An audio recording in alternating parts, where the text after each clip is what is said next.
नमस्ते चैंपियंस, मैं हूं डॉक्टर आर और आज हम स्टार्ट करने वाले हैं ह्यूमन फिजियोलॉजी का एक और important chapter, locomotion and movement.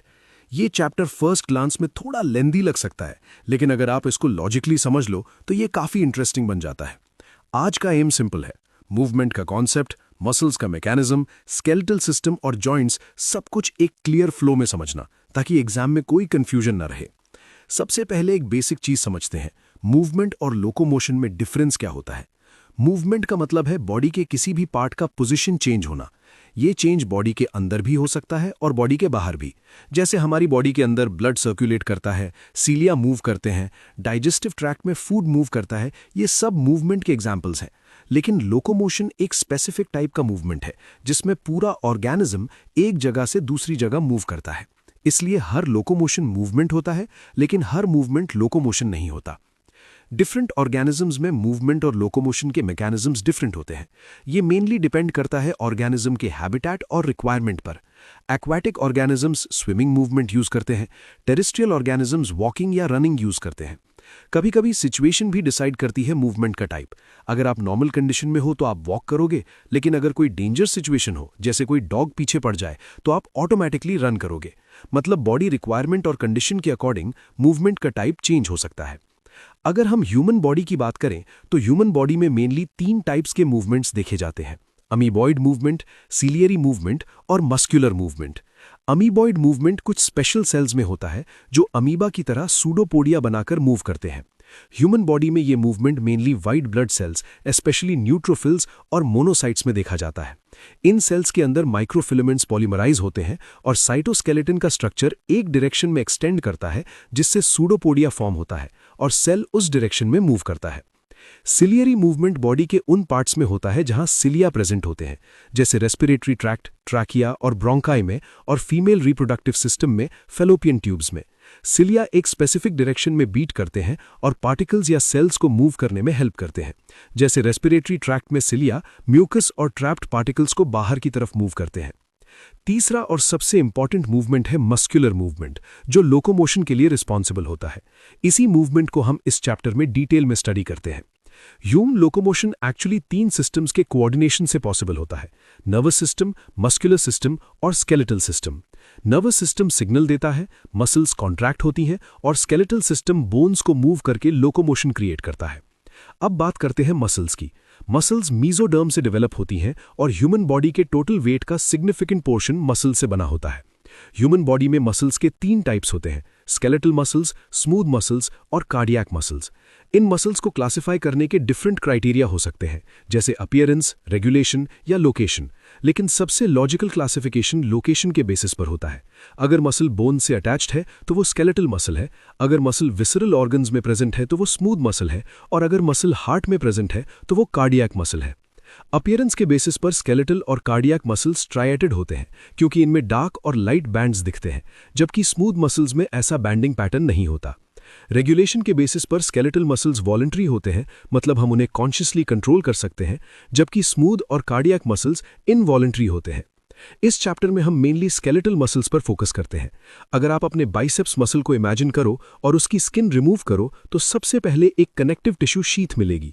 इसके अंदर मसल फाइबर्स के बंडल्स प्रेजेंट होते हैं और इनके साथ ब्लड वेसल्स भी होती हैं जो न्यूट्रिएंट्स और ऑक्सीजन सप्लाई करती हैं। हर बंडल के अंदर इंडिविजुअल मसल फाइबर होता है जो सिलिंड्रिकल और मल्टी न्यूक्लिएटेड सेल होता है। मसल फाइबर के अंदर पैरेलल अरेंज्ड स्ट्रक्चर्स होते हैं जिसे मायोफाइब्रिल्स कहते हैं। इन मायोफाइब्रिल्स में डार्क और लाइट बैंड्स का रिपीटिंग पैटर्न होता है। डार्क बैंड को ए बैंड कहते हैं और लाइट बैंड को आई बैंड कहते हैं। आई बैंड के सेंटर में जेड लाइन होती है और 2 जेड लाइंस के बीच का रीजन सार्कोमियर कहलाता है। सार्कोमियर मसल कॉन्ट्रैक्शन की फंक्शनल यूनिट होती है। मायोफाइब्रिल्स 2 मेन प्रोटीन से बने होते हैं, एक्टिन और मायोसिन। एक्टिन थिन फिलामेंट होता है और मायोसिन थिक फिलामेंट होता है।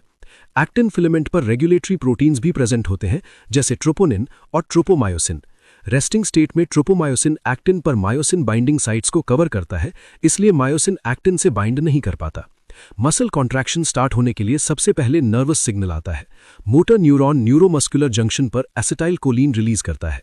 ये न्यूरोट्रांसमीटर मसल मेम्ब्रेन के रिसेप्टर से बाइंड करता है और मेम्ब्रेन पोटेंशियल चेंज करता है। इस सिग्नल के रिस्पॉन्स में सार्कोप्लाज्मिक रेटिकुलन से कैल्शियम आयंस रिलीज होते हैं। कैल्शियम ट्रोपोनिन से बाइंड करता है, जिससे ट्रोपोमायोसिन अपनी पोजीशन चेंज करता है और एक्टिन पर मायोसिन बाइंडिंग साइट्स एक्सपोज हो जाती हैं। अब मायोसिन हेड एक्टिन से अटैच हो जाता है और क्रॉस ब्रिज फॉर्मेशन होता है। मायोसिन हेड एटीपी को हाइड्रोलाइज करके एनर्जी रिलीज करता है और एक्टिन फिलामेंट को अपनी तरफ पुल करता है। इस प्रोसेस को पावर स्ट्रोक कहते हैं। इस पुलिंग एक्शन की वजह से एक्टिन फिलामेंट्स जेड लाइन की तरफ स्लाइड करते हैं और सार्कोमियर की लेंथ डिक्रीज हो जाती है। ये sliding filament mechanism muscle contraction का मेन प्रिंसिपल है। जब तक कैल्शियम आयंस प्रेजेंट रहते हैं और एटीपी अवेलेबल होता है, तब तक कॉन्ट्रैक्शन साइकिल रिपीट होती रहती है। मसल रिलैक्सेशन तब होता है जब कैल्शियम आयंस वापस सार्कोप्लाज्मिक रेटिकुलम में पंप कर दिए जाते हैं। इस प्रोसेस के लिए भी एटीपी रिक्वायर्ड होता है। इसी वजह से डेथ के बाद जब एटीपी प्रोडक्शन बंद हो जाता है तो मसल्स रिजिड हो जाती हैं। इस कंडीशन को रिगर मॉर्टिस कहते हैं। मसल्स को उनके कॉन्ट्रैक्शन स्पीड और मेटाबॉलिज्म के बेसिस पर भी क्लासिफाई किया जाता है। रेड मसल फाइबर्स और white muscle fibres. Red muscle fibres में मायोग्लोबिन और माइटोकॉन्ड्रिया ज्यादा होते हैं, इसलिए ये एरोबिक रेस्पिरेशन करते हैं और लॉन्ग ड्यूरेशन तक कॉन्ट्रैक्शन मेंटेन कर सकते हैं। व्हाइट मसल फाइबर्स में मायोग्लोबिन कम होता है और ये मेनली एनारोबिक मेटाबॉलिज्म यूज करते हैं, इसलिए ये जल्दी फटीग हो जाते हैं। अब स्केलेटल सिस्टम की बात करते हैं। ह्यूमन स्केलेटल सिस्टम बोन्स और कार्टिलेज से मिलकर बना होता है। बोन्स हार्ड कनेक्टिव टिश्यू होती हैं, जिसमें ऑस्टियोसाइट सेल्स, कोलेजन फाइबर्स और कैल्शियम सॉल्ट्स प्रेजेंट होते हैं। कार्टिलेज कंपैरेटिवली फ्लेक्सिबल टिश्यू होता है, जो कंप्रेशन को रेजिस्ट करता है और सपोर्ट प्रोवाइड करता है। ह्यूमन बॉडी में टोटल 206 बोन्स होती हैं। इन्हें दो मेन पार्ट्स में डिवाइड किया जाता है, एक्सियल स्केलेटन और अपेंडिकुलर स्केलेटन।